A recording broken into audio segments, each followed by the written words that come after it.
Hello kids! Welcome to our Science 3 class. I am Teacher Romeline, your teacher in science.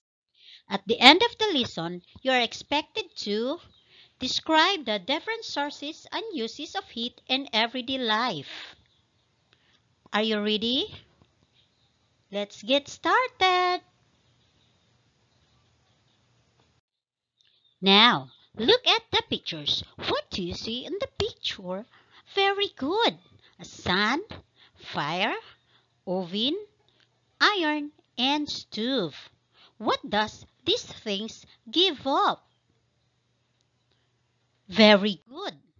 So this morning, we will tackle about sources of heat and its uses. Before I will proceed, let us first do this activity. I will give you 5 minutes to finish the activity.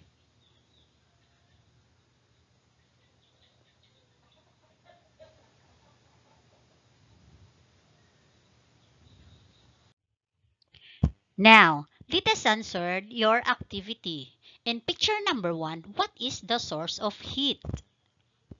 Very good. Sun.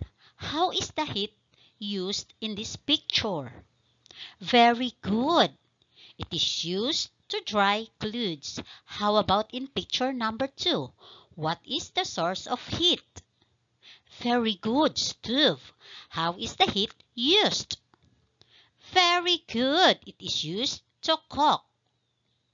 Next. In picture number 3, what is the source of heat? Very good. Fire.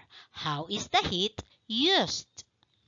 Yes, to get rid of cold. And picture number 4. What is the source of heat? Very good. Toaster. How is the heat used?